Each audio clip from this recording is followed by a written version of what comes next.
Bonjour et bienvenue sur le podcast Explore Japon, le podcast qui explore le Japon sous toutes ses coutures. Des conseils voyage, de la culture ou bien de la vie tous les jours en passant par l'apprentissage du japonais, partons ensemble une fois par semaine pour ce magnifique pays qu'est le Japon. Bonjour à tous, ça faisait quelques épisodes qu'on n'avait pas joué à Dora l'exploratrice et donc cette semaine on va mettre son sac à dos et chercher la carte Google Mappy. Mais où est la carte? You, where are you, you? On te cherche partout. You, you, où es-tu, you, you, where are you, you? On te cherche partout. Ouais, je sais, il fallait un jour que je le fasse, j'étais un petit peu obligé. Alors que j'ai jamais vu aucun épisode de Dora l'exploratrice, mais j'étais tombé sur cette magnifique chanson Where Are You, You, et j'ai fait chier mes stagiaires pendant 6 mois avec, et oui, à le passer régulièrement au bureau. Et oui, être mon stagiaire, c'était vraiment l'enfer. Mais bon, qu'on sait pas où est la carte ou qu'on sache où elle est, il est quand même le temps de regarder le menu de l'émission. Et cette semaine, on va se faire un passeport pour le café. Bah oui, c'est tout, mais vous en saurez plus après le focus. Et cette semaine, on part à l'aventure, comme je vous l'ai dit. On va continuer en fait l'épisode 114. Alors oui, j'ai triché, j'ai regardé avant d'enregistrer, parce que sinon je m'en serais pas souvenu. Mais voilà, on est dans le podcast, c'est écrit dans le titre. Donc voilà, ce quiz va pas vous servir à grand chose. Donc oui, on part cette semaine retourner se balader dans mes quartiers préférés de Kyoto. Et comme la dernière fois, n'y voyez pas de préférence, il n'y a pas de classement ou autre, c'est vraiment comme ça me vient en tête. J'ai décidé de vous faire de temps en temps d'aller dans des coins où j'aimais bien zoner dans Kyoto en gros quoi. Et donc aujourd'hui pour notre première balade, on va faire le nord-ouest de Kyoto. Bon, sachez que je prenais rarement les transports aussi dans Kyoto, même pour mes balades qui étaient un peu lointaines en ville, ça m'arrivait parfois de temps en temps quand je voulais explorer un petit peu plus loin, mais souvent je préférais plutôt me lever tôt et marcher jusqu'à la destination en essayant quand même d'emprunter des nouvelles petites ruelles pour faire de nouvelles découvertes. Je vous en ai déjà parlé dans mes méthodes d'exploration. Kyoto, c'est une ville qui vraiment, pour moi, s'explore. Il y a vraiment des petits trésors cachés dans chaque ruelle. C'était donc rarement pour moi un calvaire de refaire le même trajet, car finalement, en prenant une petite rue parallèle ou en faisant un petit détour, on pouvait découvrir des nouvelles rues qui étaient vraiment super chouettes. L'avantage de Kyoto, même si pour moi c'est aussi un inconvénient au final, c'est que les rues sont en forme de quadrillage, un peu à l'américaine. Donc on peut vraiment très facilement voguer dans des rues parallèles tout en retrouvant sa destination finale, sans trop s'éloigner, on va pas faire des détours de fou, c'est des rues qui sont parallèles. Alors, je dis, voilà, c'est un désavantage aussi parce que pour moi, je trouve que ça a moins de charme que les rues, par exemple, qui sont sinueuses à Tokyo, qui vont partir dans tous les sens. Moi, j'adore cette ambiance, donc du coup, les rues un peu rectilignes, voire très rectilignes, où on voit jamais le bout, il y a un côté sympa pour la photo parfois, mais à la longue, c'était pas trop mon kiff. Mais enfin bref, on va aller en direction de Funa Okayama. Si je dis pas de bêtises, je crois que c'est Funa Okayama. C'est une petite montagne, enfin une colline plutôt, on va dire, qui n'est pas du tout adossée à une maison bleue. Enfin peut-être, mais je m'en souviens pas. Mais on y trouve principalement un petit temple au-dessus de cette colline donc. Mais surtout, ce que j'aimais bien, c'était la vue. Ouais, la vue qu'on avait sur place. On était un peu au milieu de Kyoto, sur une petite montagne, et on pouvait voir la ville presque tout autour. On arrivait même à voir Arashiyama de mémoire. C'est aussi un spot assez connu pour le mois d'août, quand les kanji qui sont parsemés dans les montagnes de Kyoto sont enflammés. Car d'ici, on peut en voir finalement pas mal. Mais il faut jouer des coudes car il y a du monde. J'en vous ai déjà parlé de cette petite cérémonie et je vous en reparlerai sûrement un autre jour. Du monde, il y en a surtout ce soir-là finalement, parce que sinon le reste de l'année et le reste, quand en journée, c'est plutôt calme. C'est ça aussi que j'aime dans les balades kyotoïtes. Le calme parfois qu'il peut y avoir en dehors des coins touristiques. Le temple, honnêtement, il a vraiment rien d'exceptionnel. Si vous n'êtes pas un fan de temple inconditionnel, mais par contre, le parc, il est agréable pour flâner. Alors, c'est pas le genre de parc à fleurs, un truc très grand, etc. C'est juste pour s'asseoir sur un banc et regarder la ville en hauteur, tout simplement, voir les montagnes tout autour. Il y a un côté vraiment très plaisant et apaisant. Autre particularité du lieu, c'est qu'il y a un genre d'amphithéâtre en fait qui est sur place, qui est à ciel ouvert. Alors je ne sais pas trop ce qu'il fait là, c'est un petit peu incongru, mais il y a une genre de scène en béton, comme un amphithéâtre en fait. Je suppose qu'il y a parfois des animations ici, je sais pas parce que j'ai jamais vraiment rien vu quand j'y suis allé. Et je sais pas, j'ai dû faire un tour là-bas une dizaine de fois environ, le temps que j'habite à Kyoto, et bah, j'ai jamais vu personne vraiment sur cet amphithéâtre. Et je suis désolé, il y a des petites coupures peut-être que vous avez entendues, des petits raccords, des petits sons derrière, mais alors aujourd'hui, c'est la cata pour l'enregistrement de ce podcast, hein. J'ai eu mon ordinateur qui a commencé à chauffer pendant l'enregistrement, je ne sais pas pourquoi, alors que d'habitude il ne le fait pas. Donc bruit de ventilo, etc. Vous l'avez peut-être entendu un peu au fond. Mon frigo qui s'est lancé bien sûr pile pendant l'enregistrement, sinon c'est pas rigolo. Et là d'un coup, bah, j'ai quelqu'un qui doit prendre la douche en haut, et donc il y avait un bruit de fond mais hallucinant, des canalisations. Donc voilà, c'est pas l'idéal aujourd'hui pour enregistrer un podcast, donc j'espère que ça n'a pas été trop dérangeant. J'ai coupé du coup un peu en plein milieu et j'ai refait une partie du texte, donc j'espère que ça s'entendra pas trop. Enfin, maintenant vous le savez du coup, quoi qu'il arrive. Donc, on parlait de ce petit amphithéâtre qui était un petit peu donc bizarre, et effectivement c'était un petit peu étrange de le trouver là-bas. Mais je vous conseille aussi de vous balader finalement tout autour de cette colline, parce qu'il y a vraiment de jolies vieilles maisons, toujours pas bleues finalement, mais qui sont cette fois-ci bien adossées à la colline. J'ai fait des photos assez sympas là-bas, et il y a forcément, avec en plus, voilà, il y a des torii avec des grands escaliers, donc pour vous faire monter hein, jusqu'au temple, ça donne une ambiance qui est vraiment très très chouette. Je me souviens que la première fois que j'étais allé là-bas, j'avais repéré sur Google Maps hein, ce petit îlot de verdure au final, et je m'étais dit, bah tiens, on va aller voir ce que c'est quoi. J'étais arrivé par l'entrée, pas par l'entrée principale justement, mais par une entrée un peu secondaire, par un autre escalier, mais là c'était un grand escalier entre deux maisons avec un gros torii au milieu, et franchement ça a claqué déjà quand on était en dessous quoi, et quand on arrivait en haut et qu'on voyait un petit peu voilà, les escaliers avec le torii, les maisons, et puis la ville un peu au loin qui s'étend, j'avais vraiment adoré la découverte et la balade. Pas très loin aussi d'ici, bah, y a la MIFA, quoi. La MIFA de Kyoto, vous la connaissez maintenant, il s'agit de Sarasa. Sarasa, c'est... alors je sais plus son nom, parce que vous savez, moi, voilà, il y avait Sarasa 1, Sarasa 3, etc. Et il y en avait qui avaient vraiment des vrais noms. En fait, le seul qui a un numéro, c'est Sarasa 3. Le 1, on l'avait appelé comme ça, parce que c'est le premier que j'ai découvert. Mais voilà, il y avait celui-là, je l'appelais Sarasa Bain. Bah oui, Sarasa Bain, oui. Bain. Car c'est un café, en fait, un café donc restaurant, comme tous les autres Sarasa, mais dans un ancien bain public. Du coup, il est vraiment très joli, mais alors vraiment très très joli de l'extérieur. C'est magnifique, et l'intérieur aussi est vraiment sympa. Par contre, le menu est un peu moins funky que dans les autres Sarasa. Du coup, bah, je sais pas, peut-être qu'ils étaient moins équipés pour la cuisine à cause du côté bain public, je sais pas. Ou peut-être plus orienté touriste aussi, parce qu'il y avait un peu plus de touristes dans ce coin. Mais bah, j'y suis allé que 2 fois, car franchement, c'était pas le meilleur Sarasa en termes de bouffe, quoi, pour la ville et tout, etc. Par contre, au niveau de l'architecture, là, ça claquait vraiment pas mal. Ensuite, bah, la balade suivante, je vais être honnête avec vous, ça fait un bail que je veux vous en parler, mais en même temps, j'avais pas trop envie non plus. Bah oui, c'était mon petit coin à moi, à Kyoto en quelque sorte. Il n'y a pas de touristes qui y vont, j'en ai jamais croisé en tout cas, et pourtant j'y suis allé de nombreuses fois. Du coup, j'ai hésité longuement avant d'en parler, mais bon, comme tous les coins, je pense un jour, il sera découvert. Voilà, donc il y aura des gens qui iront et qui en parleront. Il y aura, je sais pas moi, un Gaijin au Japan, au Japon, Ichiban Japan qui ira, machin qui en parlera, qui le montrera. Donc de toute façon, un jour ou l'autre, il y aura des touristes qui iront, c'est sûr, c'est toujours comme ça que ça se passe, hein. Il y a des jours, il y a des endroits qui deviennent à la mode, et puis après, les endroits qui étaient à la mode ne sont plus à la mode, et il n'y a plus de touristes là-bas. Donc, souvent comme ça que ça marche. Donc voilà. Alors après, c'est pas un endroit où il y a plein de trucs à faire, etc. Hein. Et je pense que ça sera jamais le gros spot touristique au final. Car oui, voilà, il n'y a rien de waouh, voilà, pas de truc extraordinaire, mais pourtant j'adore me promener là-bas. C'est vraiment mon coup de cœur préféré à Kyoto. J'en ai fait pas mal des balades dominicales ou amener des amis à découvrir le lieu aussi parce que bah, voilà, j'adorais le partager. Alors pour y aller, il faut prendre le train ou le métro, parce qu'on peut aussi y aller en métro, et on peut aussi y aller à pied, mais c'est un petit peu long suivant où vous partez. Pardon. Et en train, ça prend finalement que 3 minutes de la Kyoto Station, donc c'est vraiment pas loin en train. Il s'agit de Yamashina. C'est la banlieue de Kyoto. Je ne sais pas si ça fait même partie de Kyoto ou si c'est une ville de banlieue. Je pense que c'est plutôt une ville de banlieue, car c'est vraiment voilà, collé à Kyoto, mais ça s'appelle Yamashina, donc je ne pense pas que ça soit un quartier. Et c'est en gros à l'est entre Kyoto et Otsu. Otsu, je vous en ai déjà parlé, c'est la ville qui est à côté du lac Biwa. Alors pourquoi j'aimais aller à Yamashina? Bah parce qu'on y trouve une balade le long du canal qui va de Kyoto à Otsu et donc qui se jette dans le lac Biwa.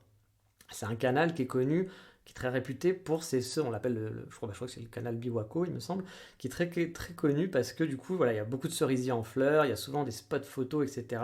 On le voit souvent sur Instagram.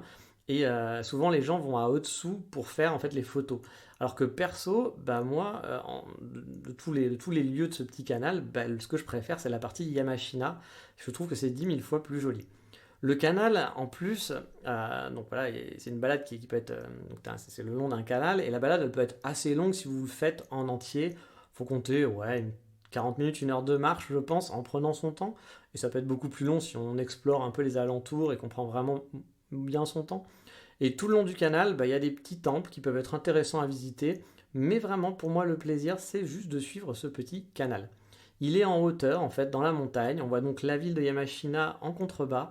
Le paysage est vraiment cool entre plusieurs montagnes.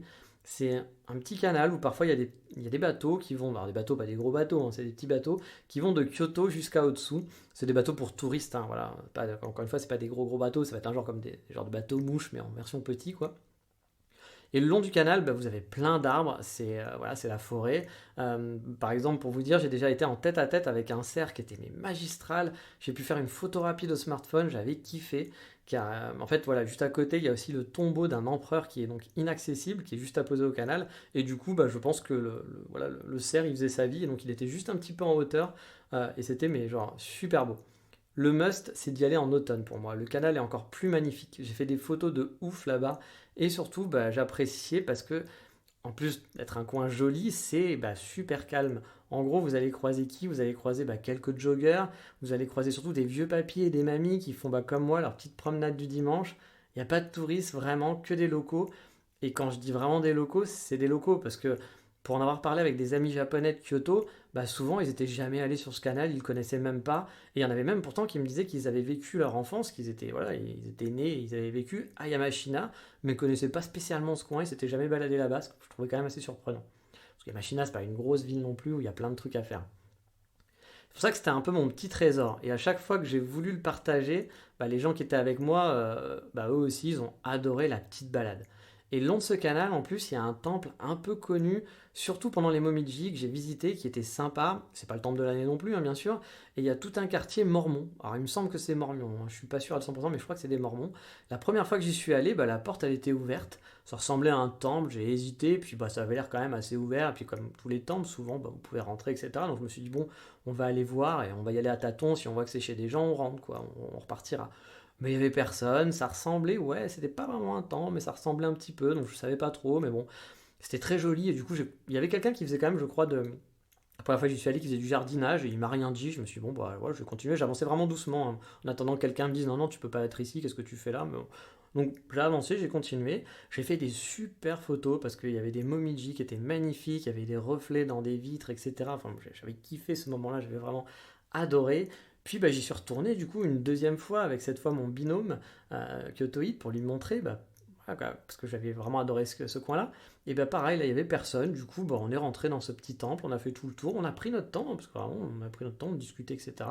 Et puis on est sorti du temple et on a exploré un peu les alentours, le quartier, sans savoir ce que c'était en fait. On est tombé par exemple à un moment sur une piscine, il y avait une vue de ouf avec la piscine, ça faisait une super photo, j'avais adoré la photo. Et on est tombé aussi sur un genre de temple venu du futur quoi. Enfin, on aurait dit un truc extraterrestre dans un film. Pareil, je vais mettre les photos donc sur le Patreon de l'émission pour les gens qui sont sur le Patreon. Donc je redis l'adresse pour ceux que ça intéresse. C'est patreon.com/explorejapon. Et pour pas qu'il y ait voilà, de regrets, la personne qui aille dessus qui dit mais je vois pas tes photos, etc. Oui, c'est payant, c'est pour soutenir le podcast. Voilà, c'est des informations complémentaires, des informations bonus qui sont dessus. Donc voilà, si vous avez envie de soutenir le podcast, vous pouvez et il y aura des petites bonus, des photos, etc. Sinon, il n'y a pas d'obligation, bien entendu. Et ces photos, en plus, je les ai déjà mis sur mon Instagram. Donc si vous êtes curieux, il suffit de farfouiller mon Instagram et vous allez tomber dessus. J'avais adoré franchement le lieu, vraiment. On se demandait avec mon pote même ce que c'était.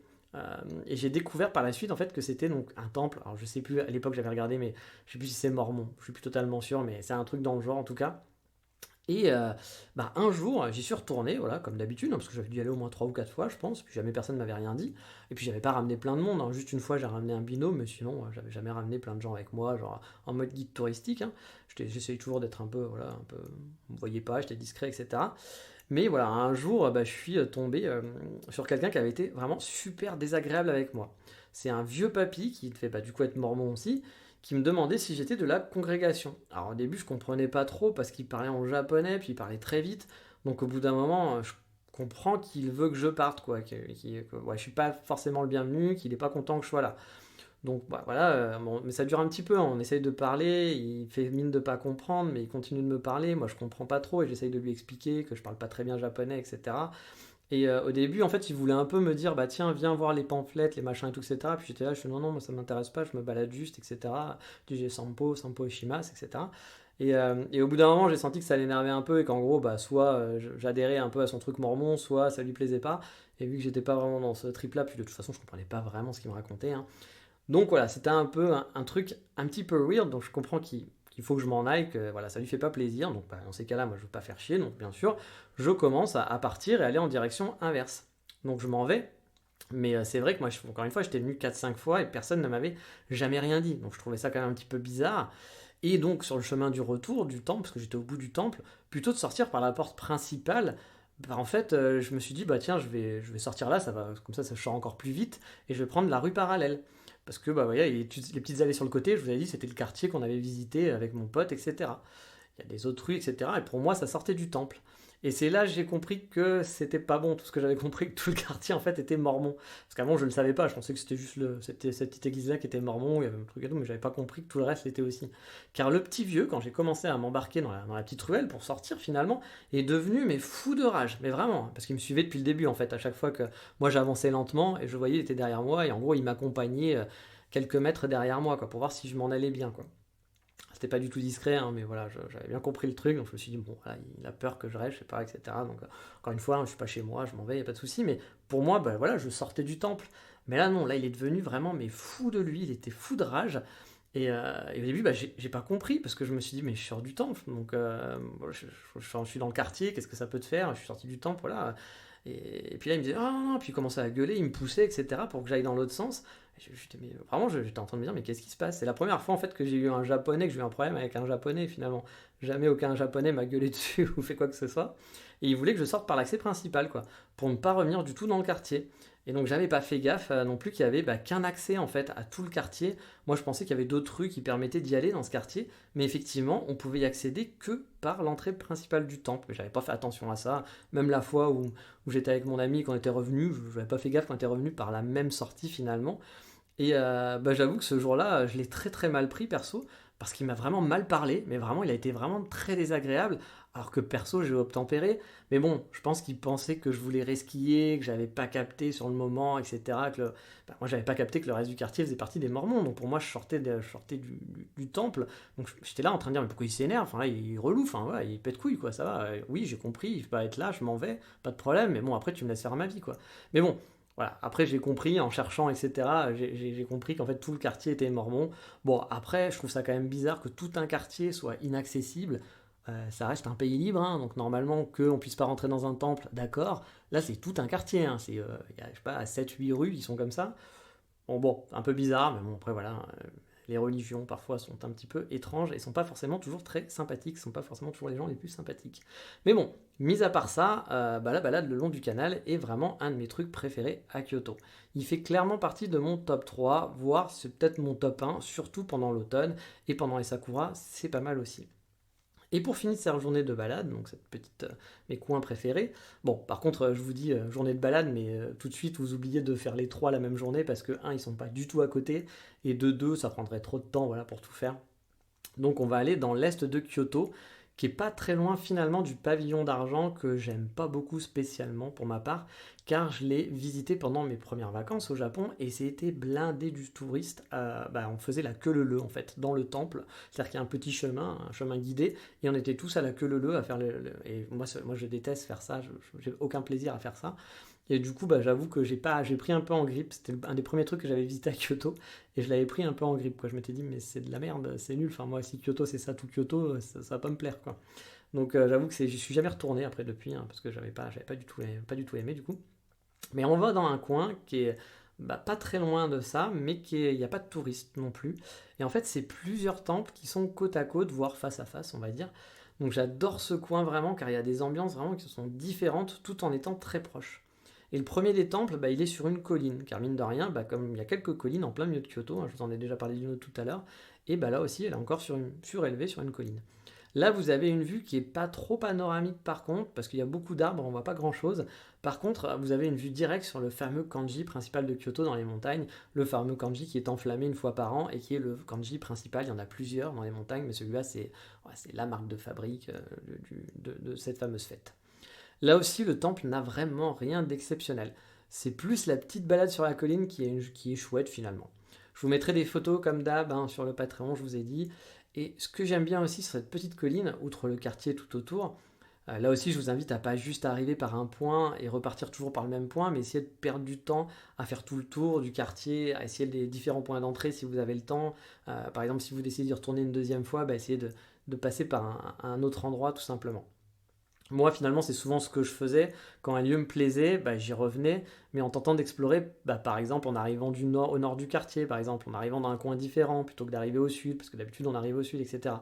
Bon, là, j'ai un super souvenir de photos aussi que j'avais fait sur place, et il faut que je vous en parle. Je sais pas, il y a une dizaine de torii qui sont alignés pour arriver à un des temples. Parce que là, c'est pareil, c'est peut-être le même temple, mais voilà, c'est séparé en deux. Et là, il y avait des cerisiers en fleurs et c'était sublime tout le long des tories. Le lieu en lui-même est pas très beau si vous y allez hors saison, on va dire hors saison des cerisiers. Bon, le temple est pas extraordinaire, mais là, avec les cerisiers, c'était super beau.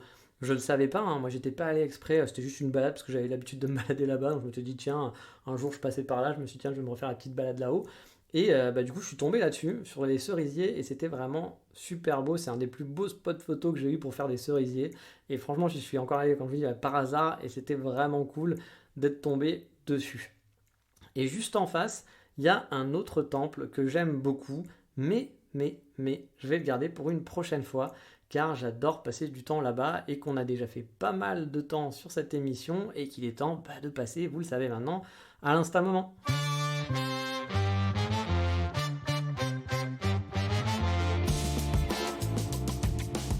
Et cette semaine, on va aller voir un Insta sur le café. Bah oui, vous me connaissez, mais pas n'importe lequel, car ce site m'a beaucoup aidé pour trouver des coffee shops au Japon il y a quelques années. Il s'agit d'une association qui s'appelle Good Coffee Me. Alors je sais pas si c'est une asso, si c'est une boîte, ou si c'est juste un mec qui fait son site, j'avoue je sais pas trop.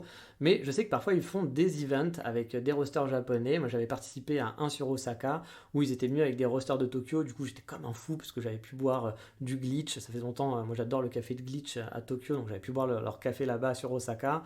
C'était dans un centre commercial, voilà, ils avaient fait un petit event. Et puis il y avait d'autres coffee shops que j'avais même jamais essayé à Tokyo, et donc j'étais hyper content parce que j'avais pas eu l'occasion. Donc je m'étais dit, ah ça y est, je vais pouvoir les essayer. Donc voilà, puis il y avait de la bouffe aussi, on est au Japon forcément. Donc voilà, ils font des petits events comme ça. Et forcément, ils ont un compte Instagram qui permet de découvrir, découvrir quoi? Des coffee shops japonais du coup, voilà, forcément. Et donc, ça me parle, ça me permet de suivre un peu les nouveaux coffee shops, qui vont se créer au Japon, enfin qui se créent au Japon plutôt. Alors c'est vrai, c'est principalement sur Tokyo souvent, mais ils parlent parfois de coffee shop un peu partout dans le Japon. Du coup, si comme moi, vous êtes curieux et vous aimez le café, ou bien les photos de coffee shop tout simplement, les coffee shops japonais, ce compte, Good Coffee Me, il est fait pour vous. Et on va rester dans le café car je vous amène dans un coffee shop que j'ai vraiment beaucoup squatté en 2019 et 2020 lors de mon second passage. J'en parle dans la rubrique Voldemort.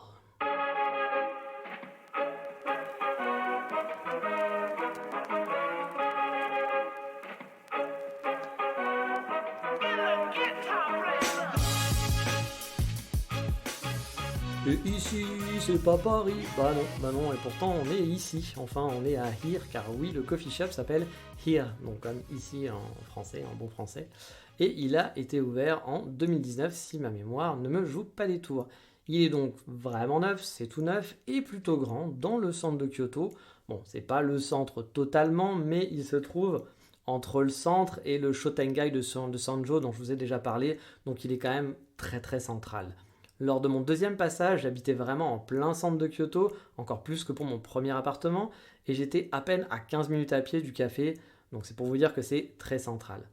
Here, ou Coco, comme on l'appelle pour les intimes, parce que Coco ça veut dire ici, donc ils ont une spécialité. Et leur spécialité, oui c'est le café bien sûr, mais pas que ça, parce que leur marque de fabrique c'est le cannelé, oui, le cannelé, car même si c'est la mode du cannelé depuis quelques années au Japon, Here, ils en ont fait leur marque vraiment de fabrique. C'est leur truc, ils font que des cannelés.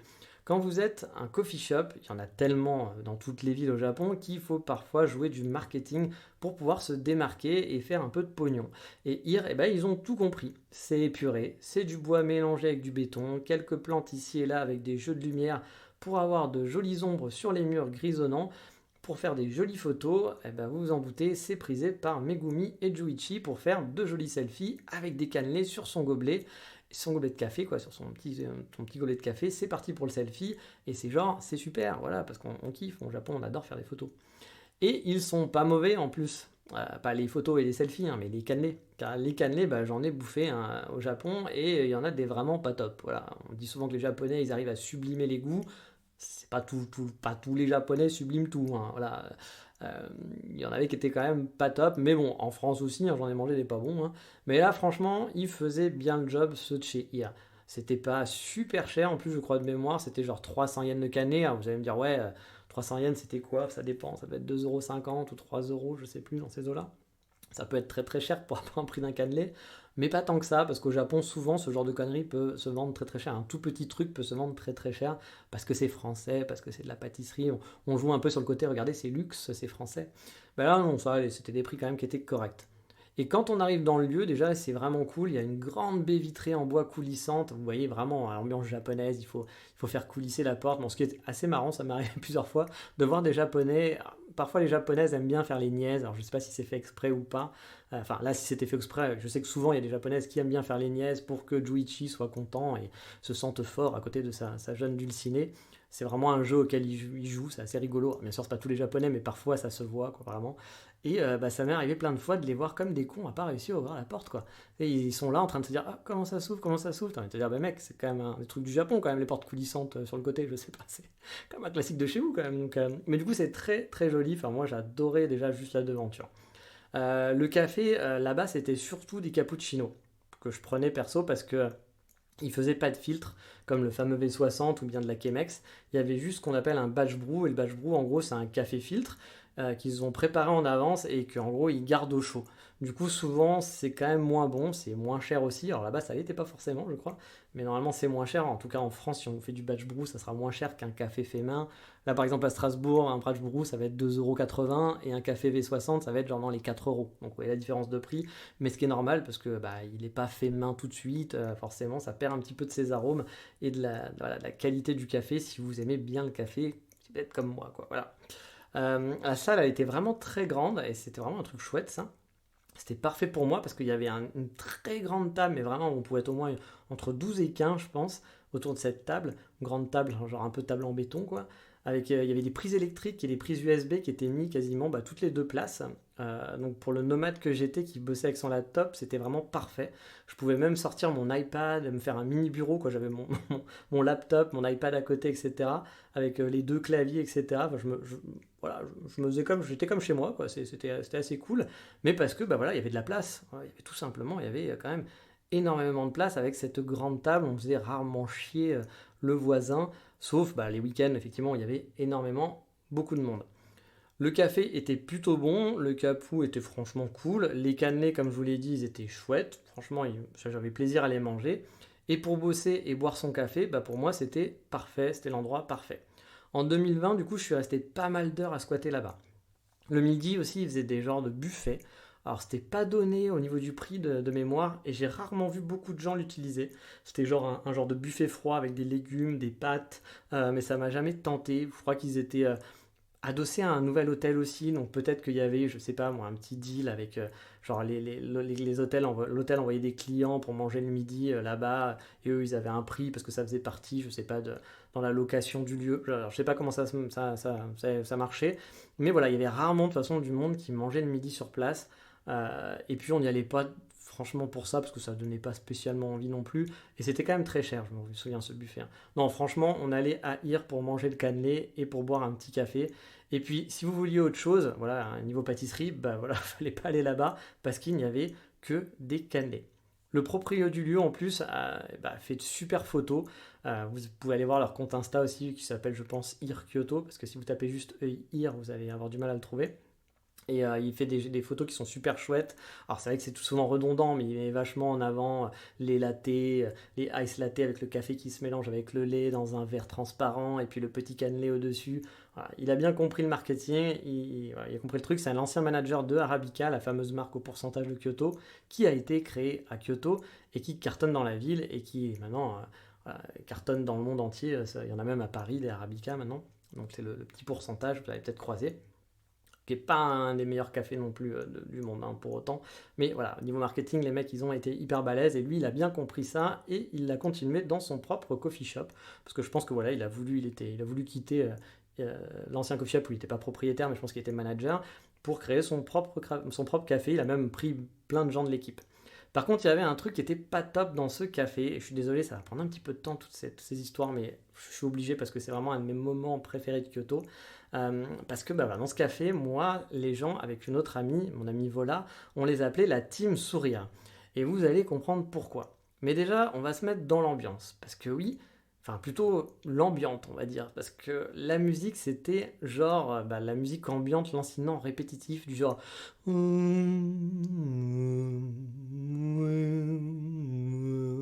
Genre de musique que pour moi on écouterait dans un cours de yoga. Alors j'ai jamais fait de cours de yoga, mais je m'imagine un cours de yoga avec de la musique un peu dans ce genre-là, qu'on oublie assez facilement au final, mais quand on focus dessus, on peut devenir, je pense, totalement fou à la longue. Je pense que ça peut vraiment vous devenir, vous pouvez devenir taré, avoir envie de tuer tous les gens dans la salle. Et ajouter à ça une team qui pour les trois quarts, voire plus, avait un regard mais totalement livide et qui décochait jamais un sourire, vraiment. Alors après, c'était pas la fête à la bonne ambiance, hein. C'était un peu l'opposé d'un autre café dont je vous ai parlé, Walden Woods, où les mecs étaient hyper accueillants, tout de suite, c'était «Ah Nicolas, Nicolas» dès les premiers jours, tu vois. Là-bas, j'ai rarement parlé avec des baristas, on a rarement discuté. Ils étaient pas désagréables, hein, mais ça faisait pas super commerçant. On était à fond dans le thème Snob Kyoto, quoi. Et franchement, voilà, c'était pas la team sourire. Voilà, ça leur allait bien comme nom. Mais voilà, tout ça, c'était pour vous parler de quoi? C'est pour parler d'une anecdote rigolote que j'avais quand même envie de partager avec vous, parce que ça sert à ça aussi le podcast, et qui va casser complètement avec cette ambiance snob, et voilà, les murs blancs et tout est propre, tout est beau, c'est magnifique, etc. C'est qu'en fait, lorsque vous commandiez un café, on vous donnait un ticket avec un numéro, en gros, un petit numéro, votre ticket de caisse tout simplement, il y avait un numéro écrit dessus. Vous alliez donc attendre, vous allez vous installer. Souvent les Japonais s'installent avant à table, hein, je vous en ai déjà parlé. Donc vous alliez aller à table, surtout s'il y avait du monde, ça pouvait prendre plusieurs minutes avant que vous soyez servi, qu'on vous appelle. Et c'est là que la magie en fait opérait. Car souvent, comme je vous disais, il y avait du monde, donc ça pouvait en plus être légèrement bruyant dans la salle. À la sauce japonaise bien sûr, mais bon, pas trop bruyant, mais voilà, les gens parlent, etc. Vous êtes au fond de la salle, voilà, vous aussi, vous êtes en train de parler avec votre ami, je ne sais pas. Et d'un coup, on appelait votre numéro. Mais alors quand je dis d'un coup, ça fait genre «Oh, on vous a appelé». Ah non, pas vraiment. Parce que c'était plutôt un murmure du genre «Nanabon, nanabon». Et que bien sûr personne n'entendait dans la salle. Parce que le mec il parlait dans sa barbe. Et donc du coup, personne n'entendait. Même le mec qui était à côté, je pense, n'entendait pas ce qu'il disait, quoi. Et du coup, en plus, voilà, Nanaban, mais si vous savez pas ce que ça veut dire, voilà, c'est peut-être un peu compliqué. Mais du coup, là, dans ces cas-là, lui, il répétait non-stop Nanaban, Nanaban, Nanaban. Du coup, au bout d'un moment, il y avait une Megumi, qui, moi, j'appelais la Megumi marchande de poissons, qui travaillait là-bas aussi, et qui voyait, donc du coup, souvent ses collègues qui galéraient finalement, en fait, hein, puis qu'ils étaient là, hein, Nanaban, Nanaban, Nanaban, en boucle, on aurait dit des robots que personne n'entendait, donc personne s'intéressait à eux, parce que voilà, ils parlaient dans leur barbe et donc on n'entendait rien du tout, quoi. Et encore une fois, Nanaban, si vous parlez pas japonais, vous dites il a peut-être bugué, qu'est-ce qu'il est en train de dire? Je sais pas ce qu'il est en train de dire, ça veut dire quoi Nanaban? Donc elle voyait ça et on sentait que l'énervement commençait à arriver. Du coup, elle prenait la relève et là, on avait le droit, mais vraiment un truc, un Nanaban super criant, digne d'un marché de Rungis. Et c'était du genre Nanaban, Nanaban, et elle hurlait vraiment comme une hurleuse de poisson, quoi. Genre, on aurait dit une fille qui était totalement tarée, quoi. Et du coup, ça mettait tout le monde mal à l'aise dans la salle, hein. Et puis surtout pour celui pour qui c'était son numéro, parce que c'était genre on m'appelle, mince et tout, etc. Du coup, tout le monde regardait en disant mais pourquoi il n'y est pas allé? Parce que personne n'avait entendu. Tout le monde se faisait avoir, hein, là-dessus, hein. Donc, mais on arrivait quand même toujours à regarder l'autre en disant mec, t'aurais pu y aller quand même. c'est la honte. Bref, ça allait pas du tout avec le concept du côté joli beau, on est sobre, on est propre sur soi, on est hype. C'était n'importe quoi, mais ça me faisait beaucoup marrer ce Nanaban avec elle arrivait, elle était là, Nanaban, Nanaban, et elle hurlait comme une malade. C'était très très drôle, ça allait pas du tout avec l'ambiance, je trouvais ça très rigolo. Mais j'aimais vraiment finalement passer du temps dans ce café, même si j'ai jamais été, comme je disais, super proche de l'équipe au final de cette team sourire. Voilà. Mais c'est un bon spot pour moi pour aller se faire un café sur Kyoto, encore plus si vous avez votre laptop. Et bon, Nanaban, ça veut dire quoi? Ça veut dire numéro 7. Voilà, c'était ça le truc. Bon, alors, il disait pas tout le temps Nanaban, hein, vous vous en doutiez, hein, les noms changeaient, mais le Nanaban, je l'ai tellement entendu qu'il me faisait souvent marrer. Mais bon, l'épisode du jour, il est un petit peu longué, je le conçois, donc on va finir par le coup de cœur de la semaine très rapidement. Allez, zou, allons-y.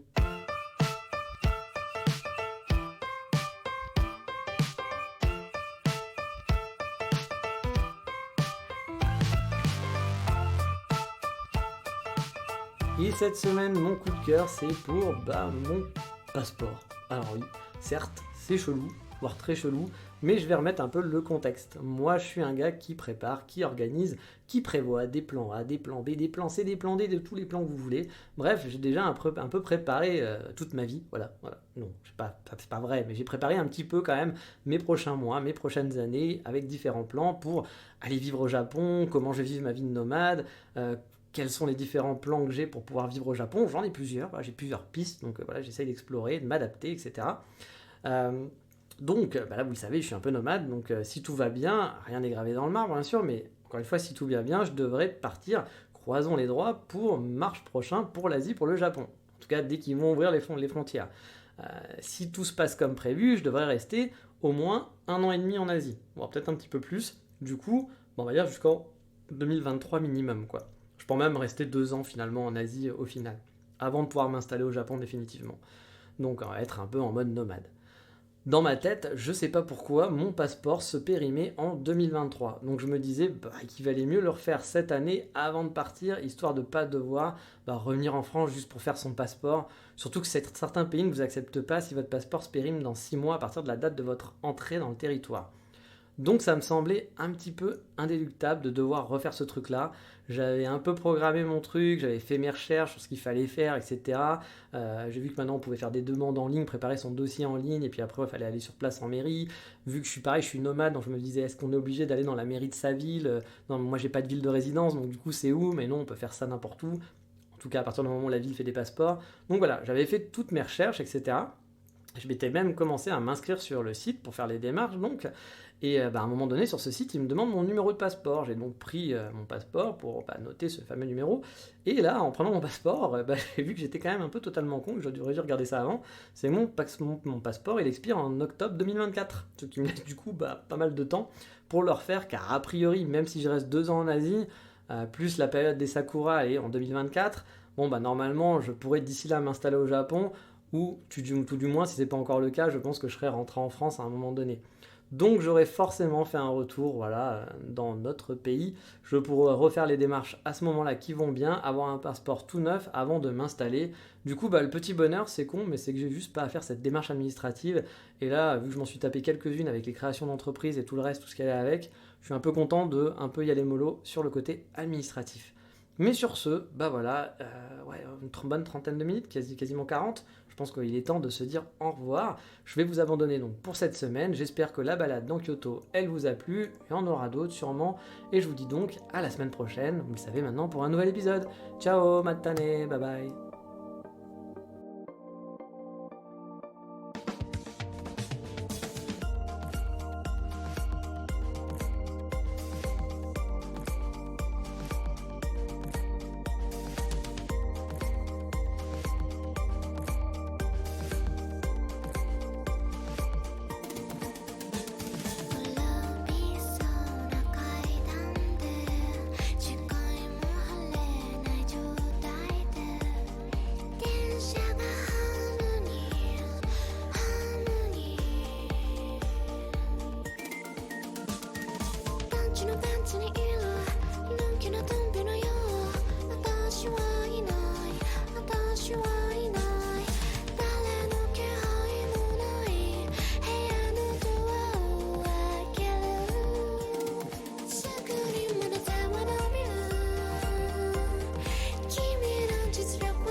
sugar